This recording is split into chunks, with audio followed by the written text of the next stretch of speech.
Hello everyone, my name is Ashish and welcome to the Xadmin channel. So this is the third session on a Spring Boot interview question and answer series. And in this session, we are going to discuss like one of the important questions which you may get is that explain the Spring Boot architecture. And before this lecture, we have covered the two session on a Spring Boot, and there we have covered the questions like Spring Boot versus Spring MVC. Also, we have discussed Spring Framework versus Spring Boot, and also we have discussed the goal of a Spring Boot and the advantages of a Spring Boot. Why should we use a Spring Boot framework, and what is a Spring Boot? So these are the some like theory based important questions which you may get in an interview of Spring Boot. So I will suggest you to watch my like previous lecture on Spring Boot if you have not watched it yet. So guys, let's start the session. So this is the important question that explain the Spring Boot architecture or the layer of a Spring Boot. And as we know that a Spring Boot is built on the top of a Spring framework. It is more based on the automated and simplified version of a Spring. So we know that a Spring is a fully auto configurable, right? As a developer, we do not need to do the much configuration as we are doing in a Spring framework, right? So with the help of a Spring Boot, we can build REST API, and also we can build a microservice based web application. So today we will discuss in a deeply like the layers of a Spring Boot. So basically the Spring Boot has four layers. First, it has the presentation layer. Second, it has a business layer. Third, it has a persistence layer. And fourth, it has a database layer. So first we will see about a presentation layer. So inside the presentation layer, authentication or the JSON translation is done. So basically the presentation layer, in this the authentication is happened. So what is a authentication? So basically authentication is a process by which we see that the user is login is a real user or not for that application, right? So in the authentication, it matches the username or the user email ID and the password, which is present already in the database, right? So with the authentication in the HTML UI, the user puts the username and the password and hits and then send the request. So our web application takes that request and takes the username and the password from there, and then it compare that username and password that already present in the database. If it is matches, then it pass the authentication, otherwise it show that user is not present or authentication failed, right?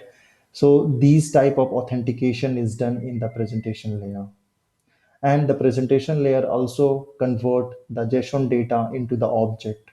As we pass the request, then it goes through the JSON object, right? So that JSON data should get converted into object, or if or the vice versa. If the request is going, then that object should get converted to the JSON data so that it will so that the client will get that JSON data as a response. So these conversation is done in a presentation layer. Third point, it handles the HTTP request. So it handles the HTTP request and process that request. So these process is done inside presentation layer. It also it also transferring the authentication to the business layer. Here we can see that inside the presentation layer, the authentication is done, and then if the authentication passes, then it transfer the process to the business layer, right? So basically the presentation layer is an equivalent to the controller class, and the controller class handles all the incoming REST API requests through get, post, put, delete, patch from the client. And all these get, post, put, delete, patch are HTTP method. So basically the HTTP is like a protocol which the REST API uses. So it uses the HTTP protocol methods like get, post, push, delete, and patch. from the client. So this is all about the presentation layer, so which I will show you in a program also in the later part of our lecture. Now let's move to the second layer, that is the business layer. So basically here in the business layer, the validation happens. Let's say that what is validation? That validation is like validating the data. Let's say that we have a yeah, so let's say that we have a user like registration form. So in that user registration form there may be a username and the email id and the addresses, right? So here the email id should be in a correct format. So that validation is done in the business layer, right? So let's say that a user puts the email address, but he has not entered in a correct manner, in a correct email format. Then that validation is done where? That validation is done inside the business layer. After the presentation layer, the flow goes to the business layer, and the business layer functionality is first functionality is to validate the data that the user had sent that data to our web application are valid or not, or are in a proper format or not. So that performance or that is done inside the business layer. Second, it also perform the authorization. Now after the authentication, authorization is the important like process, and it is done inside the business layer. So what is authorization? So basically in every application there can be two type of minimum, there can be two type of like role. First, it can have a admin, it can have a user, right? So admin can access every module of the project or every page of the project, right? He is the admin. He has the authority to change the password of the user. He has the authority to do any changes in the application view. But there can be second user with the name user. So user has the only like only permission to view some of the modules, right? He is not an admin. He is just a user. So for this, the authorization is done, and this authorization is done in a business layer. If the user is an admin, then he can view all the modules and he can work on all the modules. So that part of authorization is done through the business layer. And let's say that if the login user is simply a user or an agent, then there may be that he can be restricted from some of the modules of a web application. So these type of authorization that the users can view only certain part of a module. So that type of like process or that is the authorization. So this is done inside the business layer. For this, so for authorization we can use Spring Security, and also for the authentication, as we have seen in the presentation layer, we can achieve that authentication with the help of Spring Security, and also authorization we can achieve through the Spring Security, right? So the next point, the business layer handles the business logic and the rules. So what is the business logic and rules? Business logic is nothing but just the performance, what you want to do with this application or the logic, right? So there will be certain tasks should be performed. So that task is not known as a business logic, and that task is present inside a business layer, right? So this layer is equivalent to the service class in our web application. It's where we handle the business logic. So the business layer communicates with both the persistence layer and both the presentation and the persistence layer, right? So in the diagram you can see that the second layer, that is the business layer, can interact with the presentation layer also, and also with the persistence layer, right? So this is all about the business layer. Now the third layer come in picture, and the request go ahead in the persistence layer. So persistence layer contains the storage logic. So basically the persistence layer is the layer which connect with the database. Now let's say that if the user form, now as I have given the example of the user registration, right? So user has filled the form and he has sent the request. So our REST API has received that request. He has done the like authentication, and now the user should that user form or the user data should be stored in a database, right? So that logic is written basically inside a persistence layer. So it fetches the object and translating them into database rows and vice versa, right? So here that that user object or the user information will come with in the object. So that object will get translated and then it would convert it to the database rows where it has to store the info or the information in the database. So all these operations are done inside a persistence layer. So this layer is equivalent to the repository interface.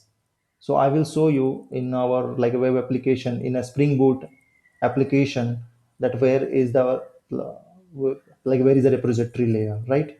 So this is basically the repository layer and it is also called as persistence layer because here the storing logic is written. So we write the database queries inside this interface. So the persistence layer is the only layer that communicate with the business layer and the database layer. As you can see in the in the image that the persistence layer is the only layer which communicate with the business layer and the database directly, right? So next layer is database layer. So database layer performs the database operations, mainly the CRUD operations. Okay, so CRUD means create, read, alter, and drop or delete, right? So this is the CRUD operation. So all these CRUD operations are done inside the database layer. So this layer is simply the actual database and that can decide to use build your application, right? So this is the actual database where the CRUD operations are done. So basically these are the four layers, the overall layer or the topmost view of the Spring Boot like architecture. It consists of four layer persistence layer. Sorry, the first is the presentation layer, business layer, persistence layer, and the database layer, right? So now we are going to see, yeah. So here we can see that this is a Spring Boot flow diagram.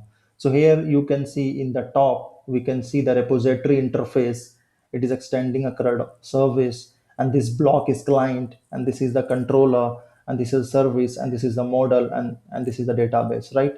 So first of all, this is the client. So client can be any like a browser. So let's say that we have taken the example of the user uh, like we have taken the example of the user registration form. So let's say that user is filling the user registration form in a browser. So that will be a client. And after filling the form, that request, then he send that request. So that request will go to our like REST API or the microservice, right? So microservice will can be deployed in any server, right? So inside that microservice, the first thing it will hit as a controller. Now the HTTP request is gone to the controller. So controller functionality is to is to receive the request from the client and then process that request. Then it will process that request and send this request to the service layer. So service layer contains the business logic, right? So it will interact with the repository interface and also it can interact with the models. So models are basically the Java object class where the information of the user registration form are stored in a form of object. So it will interact with the model class and also it will interact with the database to save the data directly, right? And after that there may be chance that some of the response may also get transferred to the client. So again the service layer will get the response from the server and then it will go to the controller. Then controller will give the response in a format of JSON. If we are using a REST API, then it will give the JSON response to the client. So in this way, the Spring Boot flow, right? So now we will see with a real example how the flow happens. So for that, I will show you Eclipse. So here you can see, so already I have built one Spring Boot application. So this is my Spring Boot application with the name article sorting. So if I will extend this, then here inside this you can see the source folder, and these are the layers like controller, DTO, model, and the repository and the service, right? So if I will go to this, then here this is the main class from where our Spring Boot get start. Okay, so directly I will go to the controller and I will show you that this is the controller, right? So controller is marked with the REST controller, and also it is marked with the request mapping. So this is the path we have defined, and it defines that which controller should be called. All right, and here you can see this is the model, this is repository, this is service layer. Now I will, so as a client I will use Postman. So this is my Postman and I will use it as a client. Let's say that I want to fetch all the data of the article which are present in our database. So already I have built one REST API for that. So I will put here the request mapping URL, and then I will hit the send button. So as I will hit the send button, you can say that status is 200. Okay. Okay. And here in the response, I got the response as a JSON. So what happens in the background when I hit the send button by filling this URL, and how I get the response? So let's see this. So here you can see that my web application is running in my local environment with the local host 8080 port number. Okay, and I'm using a get method here, and I hit the send button, then it will, then, and here this application is running in 8080. Okay, so first it will check this controller. As you can see, stack instance is there as a request mapping, so it will call this controller. And now in the Postman, if you'll see, after the stack instance there is all articles is there, right? So now it will check the method label request mapping. So here you will see that all article is there, so it means that it will call this endpoint. And here I am using at the red get mapping for handling for the get method. So here all article, so this endpoint will be called. So this is the controller. So first it will hit the controller, right? So this is the overall view from the top, right? So now here you can see I am calling a service class. So this is my article service. So inside my service folder you can see article service class is there, right?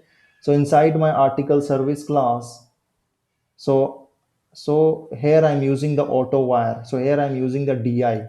Okay, it means the dependency injection. So here the service class reference will be there, and it will be created by the web container of the Spring, and it will keep it with itself. Now I can use this service reference variable to call any method from this article service. So find all article method is inside my service class. So I will try to open this find all article method, right? So here you can see that now, so it will be called, and here you can see I'm using the repository reference. So again the article repository, so this is my repository interface as we have seen in the diagram, right? So article repository, so this is my interface, and it is extending with the JPA repository.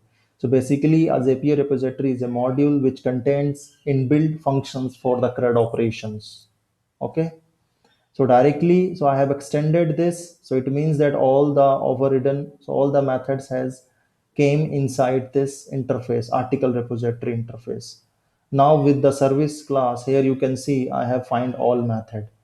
So find all method I will hit, so it will go inside the find all, and then it will find all the article info from the database, right?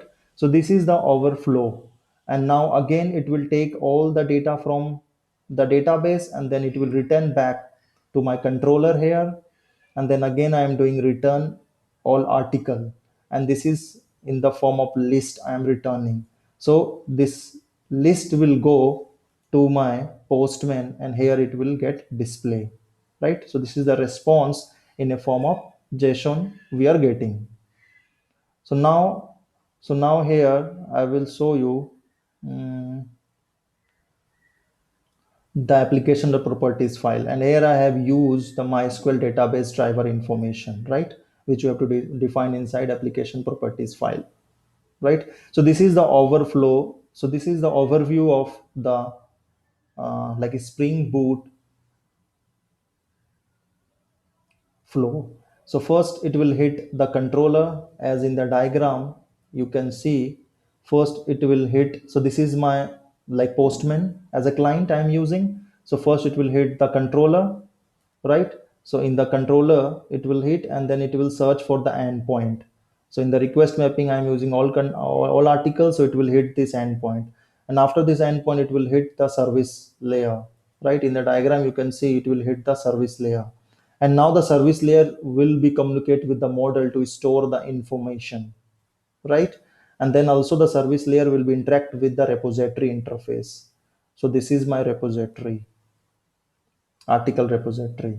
And also I will show you my model class. So this is the article model, which contains the information like id, name, and the quantity and the price, right? So in this particular I am not using any like validation, but we can use the validation also. So for that we have to mark here like at the rate equals to not null, id and the name and all, right? So here I'm not using any validation, but you can use. So that validation is done. Okay. So first it will hit the controller, then it will go to the service layer, then it will go to the repository, and then it will fetch the data, and then again it will store to the model class, right? And then it will return directly to the client. So this is the flow diagram of a Spring Boot. I hope I make you understand how the Spring Boot is doing the process while it is getting executed. So the next question it comes that what happens when we start a Spring Boot application. So this is very interesting and also very important questions, which we will see in our next lecture, and we are going to like debug this how the Spring Boot application is start in a very deep manner, right? So in the next lecture we will see how this happens. So till then, thank you and have a nice day.